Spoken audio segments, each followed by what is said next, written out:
Welcome to today's expert webinar brought to you by getAbstract. For those of you who haven't met me yet, my name is Ramona Macinetti. Thank you very much for joining the session. Today, I'm talking to Minda Zetlin, who is an acclaimed keynote speaker, and she writes the popular laid-back column for Inc.com. She has inspired audiences at organizations like SAP, MIT, and Heinz. And also, she is the author of a book which ranked in the top 50 career books on Amazon, and that's Career Self-Care. Find your happiness, success, and fulfillment in life. And I mean, doesn't that sound beautiful? Welcome, Minda. Very nice to have you here today. Well, thank you so much. I'm so thrilled to be here. Today, you and I are talking about setting inspiring yet achievable big goals. So if you, dear audience, want to become more productive, build relationships that lead to success, and focus on what's most important to you, you are exactly at the right place. I hope you have a pencil and a paper at hand and you are prepared for some self-exploration. But before we start, there are, as always, a few housekeeping notes. So I'd like to encourage you to use the chat function to turn in your questions. We'll address as many of them as possible. Also, Minda very kindly prepared a package of links to articles she has written and exercises that she uses, which we are going to drop in the chat for you, along with some information on how to reach Minda. All those resources, as well as the recording, will be provided to you in a follow-up email in the next few days. All right, let's get started. Minda, the first thing that comes to mind when thinking about self-care might be taking a little time off for yourself to relax, be on your own. It sounds a bit self-absorbed. You could as well spend that time with your colleagues to brainstorm on a new project or with your family on a super duper fun trip. And at the same time, it feels a bit indulgent, like something you would never take the time to actually do. Am I on the right track here? Is that really self-care? Yeah, I actually think you pretty much are on the right track. So some people think self-care is about massages and scented candles, and I love those things, and they can be part of self-care. But what self-care really is, for my definition anyway, is recognizing and meeting your own needs in the moment. So in the moment, you might need to spend a little time on your own. In the moment, you might need to spend some time with your family, which is great. I think a super fun trip could be self-care. The important thing is to give yourself what you need when you can, because none of us are machines. And there's research that shows that if you try to spend that extra hour working and then the next one and the next one, your productivity just plummets. It's not worth it. Mm-hmm. So you basically define for yourself what self-care means to you. What does self-care have to do with one's career then? Well, I think the beginning of the answer was in the thing I just said. As you take care of yourself, you do your work better. Unless your work is entirely mechanical and requires no imagination, no initiative, no brain power on your part, you're going to do it better if the person doing it is happy, healthy, and at ease. That's the phrase I like to use. If your job does require no brain power, intelligence, or imagination, then maybe a different job might be better. But for most of us, we work at our best when we are at our best. And we can't, the fallacy that a lot of us have, including me often, is, oh, I can just work a little more, I can get a little more done, there's so much to do. The problem is it falls off really fast. Mm-hmm. I have known several people, including myself, who have specifically taken the time to say, okay, I am blocking out this time not to work. I am cutting back on the amount of hours I spend working. And for every one of us, it's been a career boost, even though you might expect the opposite. Mm-hmm. Yeah, I think that's understandable and very relatable. Like I also, you know, when I had a holiday, I feel super refreshed and things go much better than before. And at the same time, you know, I'm planning for the next holiday coming ahead, which is also, you know, giving me some space. So yeah, I can totally relate to that. You talk throughout the book about letting your mind wander and that people need time to just kind of do nothing. I wonder how you can ever do just nothing. It sounds also like a luxury that busy professionals cannot afford. Is that true? Well, busy professionals are still human beings, and the human brain is actually designed to wander. We can't focus our attention for that long. It's evolutionary, because if we focus our attention on one thing and there's a threat coming at us that we're not paying attention to, that human might not have lived to carry on their DNA. So our brains are designed to wander and meander. A brain expert who I love called Josh Davis, who I've interviewed a few times, says, let your brain wander, but don't let it wander to something too absorbing. So don't make the mistake I have made over the years of playing a little computer game or something, because an hour could go by. But if you stare out the window, that's his suggestion, you'll stare out the window for 5 minutes, you'll get bored, your mind will wander back to whatever it is that you were doing before. The problem is when we struggle with ourselves because our minds are wandering. Our minds evolved to do that. So we have to accept that and work with it. I see. You argue that self-care is essential to productivity. How is that? How does that go together? Because we work at our best when we feel at our best. And in particular, if your job involves any kind of relating to other humans, if you're a leader, also if you're a parent, if you're a colleague, if you are feeling unhappy, miserable, exhausted, put upon, how is that going to come out in the way that you relate to other people? Particularly maybe people who are working for you. That could be a very, very bad mix.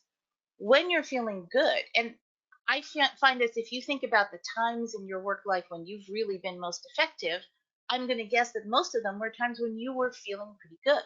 When you're feeling good, that comes out. People want to work with you. People want to learn from you. People want to know more about who you are and what you're doing. And for me, anyhow, and I think for most of us, that's very hard to fake.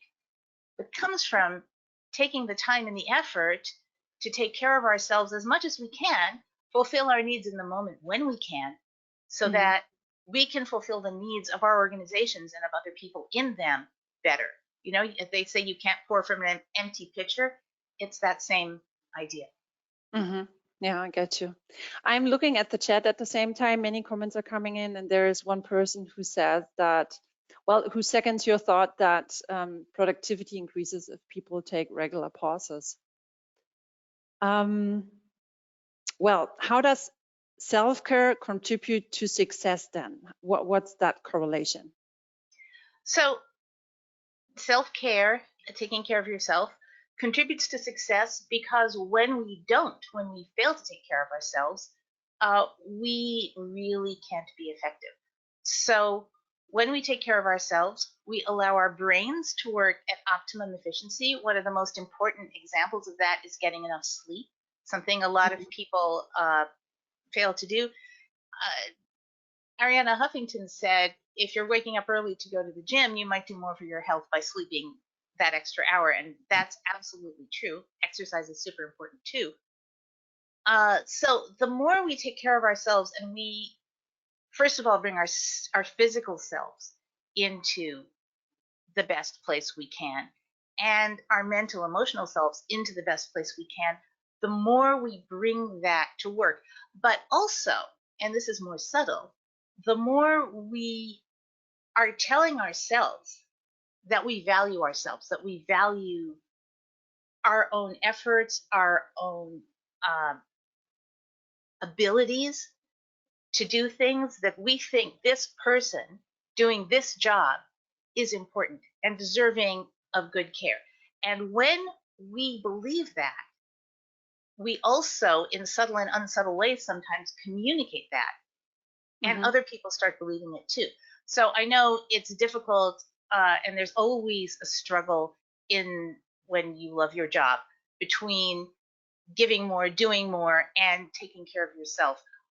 What I'm asking is that you find the right balance, because sometimes the giving more and putting other priorities first too many times makes you less effective instead of more effective. And so that's why I think taking care of yourself and showing that you value yourself can really help your career. Here's a comment on that, or maybe it's a question. Somebody says, sounds like an effort. Do you really have to make an effort, to sleep well, to have a diet, to take care of yourself? Or should that come naturally? I mean, well, in our modern world, I think, yes, sleeping well in particular is something that requires effort, but it's an effort that absolutely is worth it because it really directly affects your brain. And the more you read the research about lack of sleep and Alzheimer's, my mother had Alzheimer's. I just know that some of the people listening to me right now have been affected by Alzheimer's in their family because it's so widespread. When I started reading some of the research about sleep and Alzheimer's and how deep sleep can really protect you from Alzheimer's, the more I realized, yeah, sleep is a really important priority, and it is worth the effort of getting to bed at a time that will give you enough hours to sleep, having good sleep hygiene. Most of you probably know what that is, so I won't take time with it here, but finding the conditions that allow you to have a good night's sleep. Few things in our lives are as important as that. Diet, there's a lot of disagreement out there about what constitutes a healthy diet. Not going to dive into that, but caring about what you eat, caring about getting your body moving sometimes, all those things are really so important. And some of them are an effort, but they're an effort that almost immediately pays off. A good night's sleep immediately pays off the next day. Yeah, thank you. That's really good advice. I have another question for you from the chat. Somebody is asking, are we responsible for our team members' work ethics and attitudes when it comes to self-care?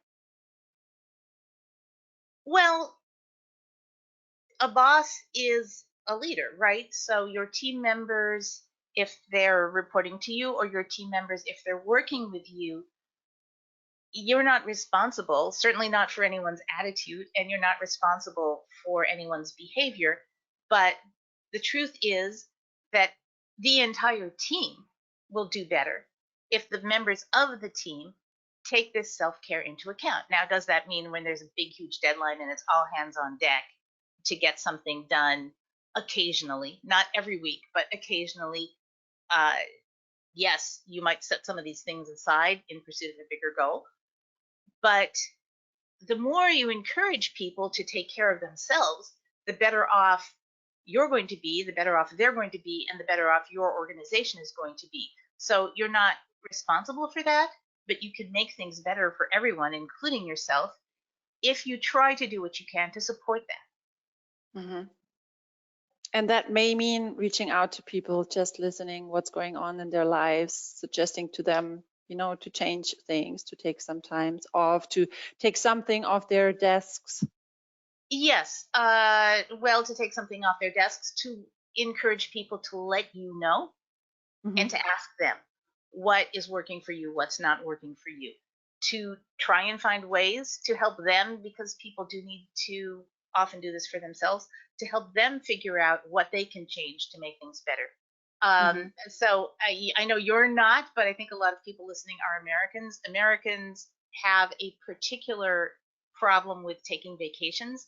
I know we're kind of at the end of vacation season here now, but that's a really important thing to do, and a really important thing to encourage the people who work with you to do, and also to encourage them when they take a vacation to actually be on vacation and not be checking in or dialing into meetings or whatever, right? I mean, our all remote life makes it very easy to be at work and on vacation at the same time. But again, that's not the best for our productivity or our brain health. Yeah. Minda, I had been mentioning some exercises earlier, which we are going to share with our audience.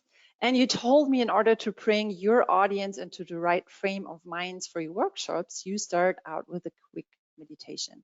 I would love to try that now, and I'd like to encourage our audience to do it with us. So this is your stage.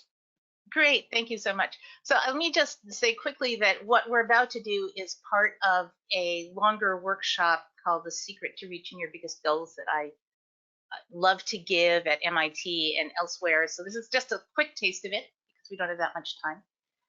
And I do like to start just to bring us all into the right space and the right frame of mind with a very quick little grounding exercise. So if you can, please put your feet flat on the floor, sit straight. I'll do it here too. Sit straight in your chair, relaxed. And if you can, either close your eyes or let your vision go soft. And take in a deep breath and let it out more slowly than you took it in. And listen. What do you hear? If your eyes are open, what do you see? Feel your feet on the floor. Feel your body against the chair. Feel your back against the back of the chair.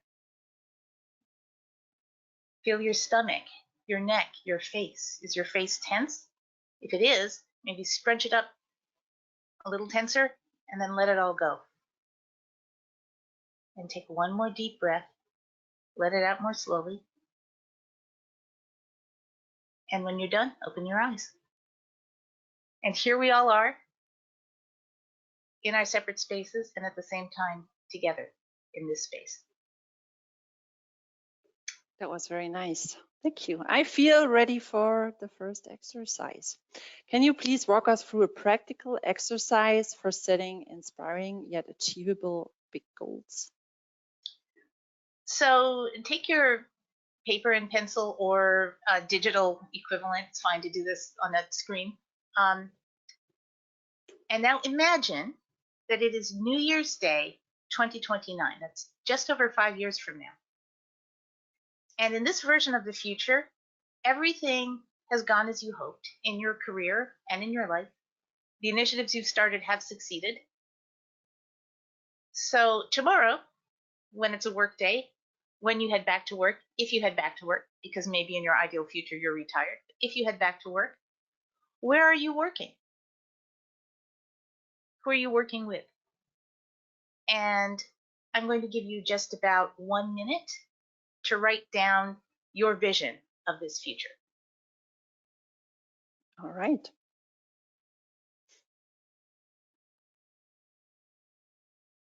That should actually make everybody smile now. Envision a future where everything worked out fine.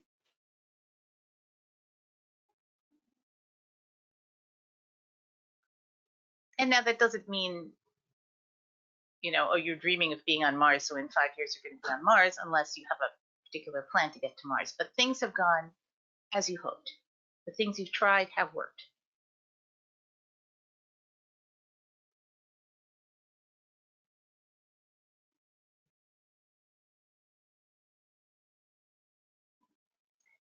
And we're going to do these exercises in a very abbreviated fashion here. And that's one reason why I put the written versions of them into your resource package, so that you can do them again later on with a little more time if you would like.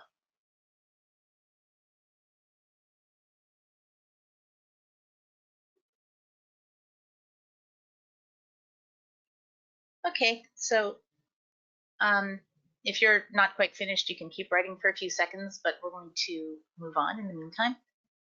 So now that you've created or thought, visualized this future that you would like, what are the specific steps that would need to happen between where we are today and that time 5 years from now?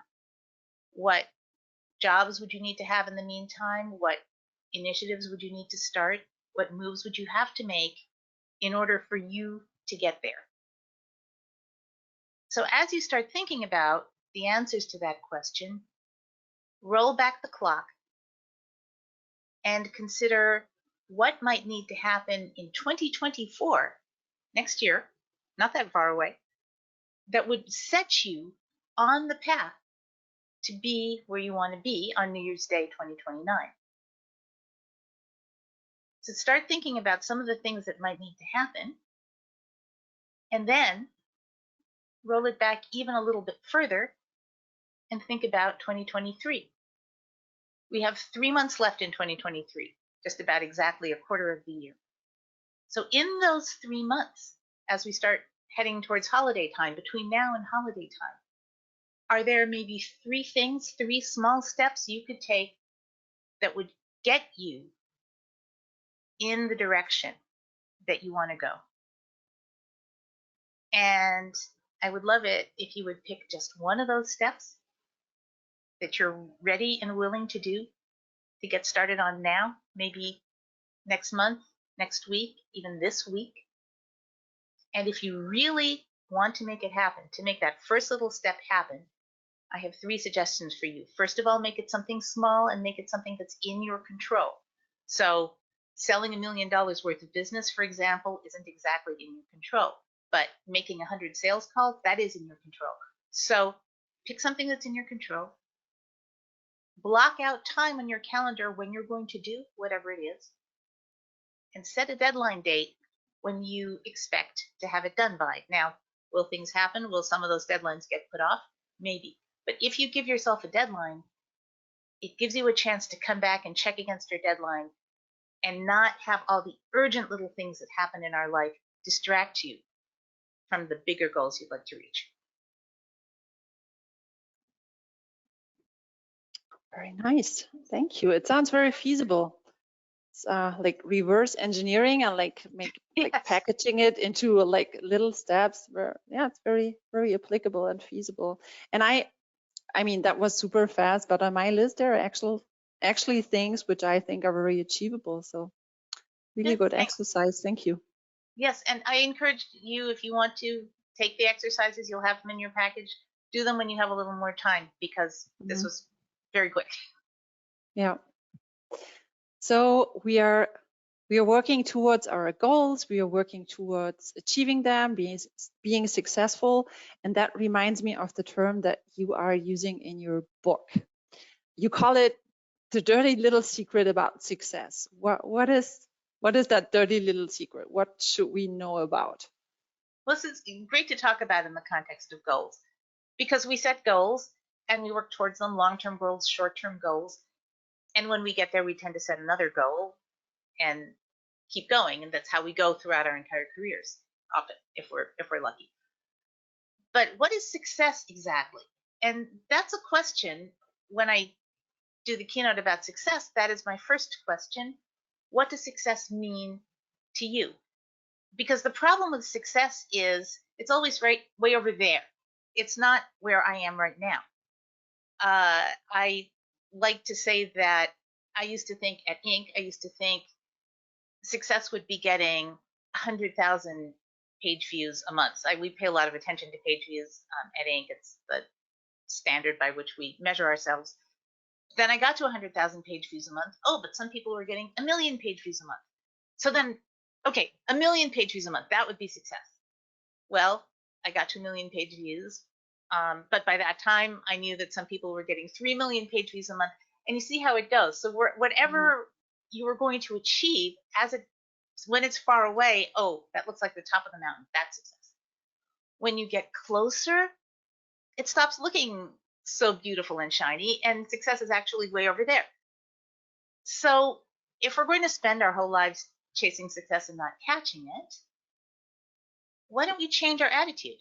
Why don't we say, right now, right here, wherever you are in your career, you are a success. And that doesn't mean that you won't do more great stuff. And that doesn't mean that the job that you have is exactly perfect for what you want. But call yourself a success right now, because you might as well, because that's part of valuing yourself, and because ultimately you are. I love that. It's very inspiring. It's a kind of mindset. I like it. There is a comment on that in the chat. Somebody is talking about expectations. How do you, well, that's not a question, actually really more of a comment, but I think a question could be, how do you set the right expectations? So how can you not be disappointed if you're not reaching the goals that you're setting? None of us will ever reach all our goals. Even astronauts, even presidents, even movie stars, we never get everything that we want. We never get everything that we set out to get. So I love the way you frame this question as how to avoid disappointment. So the answer to that is you don't avoid disappointment. Disappointment and heartbreak is part of being human and being alive. So I'm not in favor of right-sizing our expectations, because I think until we try, we don't know what we can and can't achieve. And all of us, including me, and this is something that I have struggled with my whole life and still struggle with. Oh, if I go after that big goal and I don't get it, I'm going to be crushed. I won't be able to handle that. I think the fear of that is worse than the reality. I have a friend, I wrote about him in my book, who so badly wanted to be a New York Times bestselling writer that he had New York Times bestselling writer literally tattooed on his chest in reverse, so that when he looked in the mirror in the morning, he would see this and it would inspire him. And he's published several books, and none of them have been New York Times bestsellers. Now, some of them have been Amazon bestsellers. And he decided, okay, that's fine, and then he went on to his next goal. But if he hadn't really gone after that goal, he might still be wondering, oh, could I have been a New York Times bestselling writer? So I think the bigger risk, the bigger harm is in not trying for the thing you really want. And yeah, it's good to have a plan B. If you don't get it, right, I just said not all of us will not ever get everything that we want and go after. If you don't get it, you may find something else that you want. You will certainly learn along the way more about what you really want to do and more about what will work for you. But don't cut yourself off before you try, because that won't save you from disappointment, and it won't save you from regret either. Mm-hmm. So circling back to what you said before, to stop chasing success. So basically what you're saying is we should be more happy with what we are and like what we have, like with the present. Yes, and I didn't say to stop chasing success. I said to stop thinking that success is a destination you're going to reach, because whenever you get close to it, it's going to stop looking like success. And so that's why I make this distinction between goals, right? We go looking for goals. We try to achieve goals. Sometimes we achieve them, then we set new goals. And success, which is a more amorphous kind of, am I a success today? Am I a success tomorrow? And the fallacy is, we think, if I do X, then I'll be a success. But then by the time you actually do X, success looks like something else. So, and that's the dirty little secret about success, that it's not a spot that you can get to unless you change your mindset and say, okay, I'm successful. Success is really a mental state, not a specific achievement. Whereas goals, yeah, it might be a specific achievement. So that's what I meant to say. And yes, I think we need to, all of us, hold that tension between being happy in the moment with who we are and what we're doing, because this is all we have. This moment, really, this life is all we have. And at the same time, seeing the places we want to go and taking the specific steps to get there. And I actually think that those two things serve each other. The more we come from a place of happiness and joy and taking care of ourselves, valuing ourselves where we are right now, the easier it is to take those steps towards the things we want. Thanks for correcting me. A very important difference here. And speaking about being happy where you are, could you please walk us through a hands-on exercises for doing more of what we love? Happy to, yes. So you have a piece of paper or a digital version. I'm going to ask you to, if it's paper, draw a line down the center or a line across, because we're going to make two lists. And it's digital, separate it whatever way. And we're going to do this very fast, and fast is probably a good way to do this. So at the top of one of your lists, write love. At the top of the other, write don't love.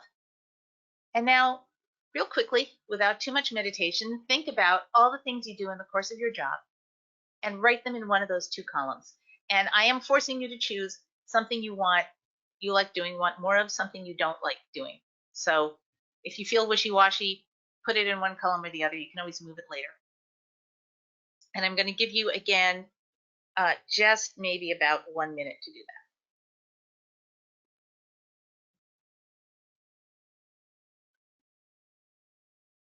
This comes really easily. And now, Luz, I should have said this, please leave some space next to each thing because you're going to add a little bit more. So each item on your list, leave a little space above it, below it, next to it, whatever.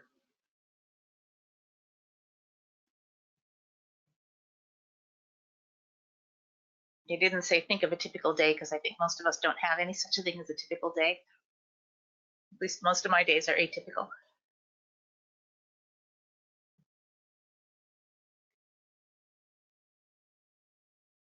Okay, I got a few points. Good, okay. And all right, there's just a few seconds left, so keep on writing if you're not quite done. And once again, you can do this more slowly later on if you would like. It's in the package. So now real quickly look back, and for every item that's under the list of things that you love, in just a word or two, if you can, say what it is you love about it. Why do you love it? And same thing, look at the second list, the things you don't love, and in a word or two, say what you don't love about it. And please be honest. It might be, I don't love this task because I don't like the person that I have to work with when I do it. Or I don't like the office that I have to do it in. Excuse me? Or because I'm bad at it. Right. Well, bad at it is another thing. Most of us do enjoy mastery, enjoy things that we're good at, but I think all of us, including me, have some things that we love to do that we're really not very good at. And some things, maybe some things we're good at that we don't love to do. So, and that's fine. So as you're writing these things down, again, please take more time for this later if you would like. Look at the things that you've written down, the reasons you love and don't love them, and your entire list, and ask yourself the following 3 questions. For the things I love, is there a way that I could do more of them? Could I volunteer for a project? Could I create an initiative that is more what I love? If I love writing, for example, can I create a newsletter? Whatever it is. Is there a lateral move I could make in my organization, perhaps, that would get me more into what I love, doing more of that? And conversely, for the things I don't love, and we all have to do, everybody, even astronauts, presidents, and movie stars, have to spend some of their time doing things that they don't love. So you'll never completely eliminate that from your job. But are there ways that you can do it more quickly, automate it, outsource some of it, find someone to delegate it to? Are there ways you can cut down on the time you spend doing things you don't love to make more time for the things that you do love? And my third question is probably the most difficult, and you may not have time to really think about it now, but if you would like, think about it later. As you look at these 2 lists of things you love and don't love and the reasons why or why not, do you see a pattern? And does that pattern tell you anything about where you might want to go in your career as you move along? Is it bringing any new ideas about what might be a good direction for you? And the answer to that might be no, but it might give you some interesting information too.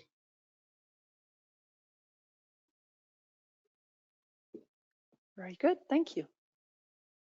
I'm looking forward to spending more time on that. Minda, before we come to our last questions, and there are still some from the audience which I want to address, I have one for everybody in the audience. Have you found this webinar useful so far? Minda would really love to get your feedback, and we are dropping a link to a survey into the chat, which you can complete in less than a minute. And you should already see the code getAbstract inserted there. And as a thank you for completing that survey, Minda will provide you with the first chapter of her awesome book and a non-binding 3-month trial for her daily texts. So the link is going to the chat right now. Yeah, and there's more information about both those things, especially the texts, because you'll see more what they are. People sign up and they get little daily challenges or thoughts. It's very easy to stop. You just text stop. So anyway. Perfect, thank you. There is a question in the chat which has been pending for quite some time. How do you find what you need to recharge? What if you have lost sight of what self-care looks like? Wow, and I'm going to take a wild guess that the asker of that question is American, because we tend to have that problem. So if you've lost sight of what self-care looks like, then I think I would encourage you to make it a priority to figure that out, because for all the reasons that I've said, I think, and many, many more, I think it's really important. I would say experiment. I love journaling. I think journaling is really helpful, and it's a good way to keep track of how doing different things makes you feel.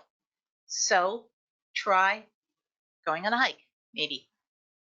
In many parts of the country, our country, and in Europe too, it's really beautiful weather right now, really turning leaves. Try that. When you get done, did that make me feel refreshed? Did that make me feel bored? Try something else. Anna German Kornick, who is a wonderful writer that I also love, had these guidelines for taking the most effective breaks, and I think they're great, so I'm just going to say them here really quickly. A short break is better than no break. Moving is better than sitting still. Outdoors is better than indoors, within reason. If it's pouring, maybe not.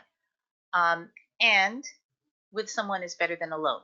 Now, some of us, including me, do need to spend some time alone, so that's not always true. But for me, and I'm about as solitary a person as most people are. I'm an only child. A little bit of time alone, it's like chocolate. It's so delicious, but you don't eat it all the time. That would not be good for you.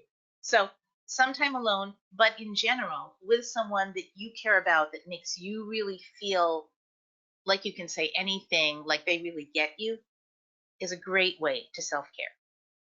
And then just try and see what feels good. Ask people, what do you do to relax? Try things out. Perfect. I love that picture, that time on your own is like chocolate, which you should enjoy from time to time. Very nice. Minda, in your book, you revealed some myths about confidence. One that spoke to me personally is that confidence is not bad karma. I always have the feeling when I'm overly confident, that will lead to some kind of, mess up. Also, you say that confidence isn't arrogance and it's not boastfulness. What is it then, and how can you grow your confidence in your career? And by the way, that's also a question somebody is asking here. So confidence is, I define confidence as what we believe about ourselves. Because what we believe about ourselves is going to come out in our interactions with other people. And there's lots of research that shows that people who project confidence, whether it's warranted or not, whether they're incompetent or good at their job, people will believe that they're good at their job because people take those signals and take them in. So if you want to have a successful career, believing that you have value, believing that you are really good at what you do is going to, and good in other ways too, is only going to help you. I know what a lot of us, maybe a particularly female problem, I'm not sure, but a lot of us do feel like, oh, if I project confidence, if I act like I have value and I know what I'm talking about, then it will come back to bite me in some way, like the old Greek hubris. And sure, it's good not to be foolish. If you're looking at something that you've never done before, you have no idea how to do it, it's not always smart to say, okay, step back, I'm going to take care of this. But it might be smart to say, okay, I know that I can figure out how to solve this. I'm going to ask the right people for help and advice, right? Because confidence doesn't mean not asking for help. Confidence means knowing that if you ask for help, people will help you and you deserve that assistance. But I think one of the best ways to build your confidence is actually to stretch a little bit, to take a very small step outside of the comfort zone that we all operate in. And you know what I mean by comfort zone. We do the same things every day. We know how to do them blindfolded. And that's easy. That's comfortable. But the more we stick within that zone, the harder it is to step outside of it, and the less we feel confident. Every time you take a small step, and a small step is good, right? It doesn't have to be a giant leap. A small step outside of what's comfortable for you, and it goes well or it goes badly, but you survive it, which I can pretty much guarantee will. Every time you do something like that, it gives you the opportunity to be more confident. So every time you do that, celebrate. Hey, I stepped outside my comfort zone. That's great. Yay me. And it will become slightly easier to do it next time. And you will start understanding and knowing that even if you do something that you don't perfectly know how to do blindfolded, you can do well. And that can feed your confidence. Again, very good advice. Thanks. Maybe a last question. At the beginning, we have talked about like the disappearing line between life and work. How do you balance your work and life, and why is that balance so good for your career? Well, we talked quite a bit about how the more you take good care of yourself, the better you can be as a boss, as a parent, at whatever it is you're doing. So in our modern world, and especially since the pandemic, the line between life and work in both directions has gotten really blurry, right? I mean, how many of us have been on a Zoom call and seen or heard somebody's pet or their child, right? The things that we would never see in the office.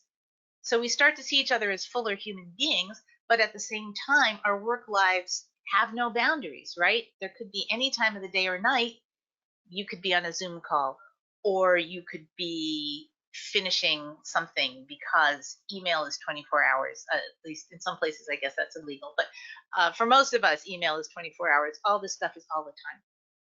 So we each need to figure out for ourselves and within the parameters of our particular jobs where we can set those boundaries and say, okay, at this point, I'm taking a walk with my friend.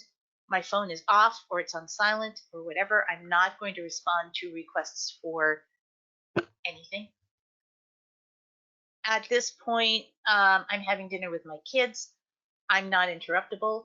At this other point, maybe it's the middle of the night. I'm a night owl like me. I would like to do a couple of hours of work at 1 o'clock in the morning. So at 1 o'clock in the morning, maybe not the greatest for getting sleep. We said that was important. But you see what I'm saying? You need to find the boundaries and the shape of your own work that works for you within the parameters of the particular job you have. Because right now in this world we're living in, there is no 9 to 5. There's no, okay, on work, off work for most of us, depending on the job. So, or not perhaps for most of us, but for most of us in this conversation. So finding that balance is something that each of us has to do. And it's important to do because if we let everything about our work take over everything about our life, that's a recipe for not doing our jobs well and not doing our lives well either. Yeah, very nice closing words. Thank you. It was really a pleasure to have you here today, Minda. Thank you so very much. And also thanks to the audience. Thanks for watching and commenting. I know we couldn't address all of your questions, but I hope we covered them more or less. I recommend you check out the summary of career self-care in the getAbstract library. I also recommend you get the book because there is many more in it.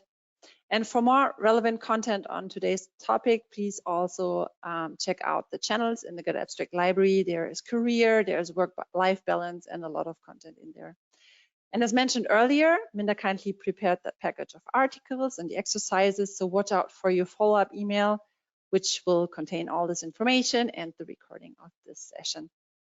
Please scan the QR code to take Minda's survey in case you haven't done it so far. It's the same one that we dropped earlier into the chat, and then you will receive the first chapter of Minda's book. If you have questions, don't hesitate to contact us at corporate@getAbstract.com or get in touch with Minda at minda@mindazetlin.com. minda@mindazetlin.com. So I wish you. I can't see here. Can you drop the survey into the chat one last time so that it's right? Yeah. Right up Okay, top. I'm not seeing the chat completely, so maybe you we did that. are going to do that. Excellent. Thank you. Okay. Thanks again, Minda. I wish all of you a great rest of the day, and I'm looking forward to seeing you again. Thank you so much. Bye-bye. Thank you so much.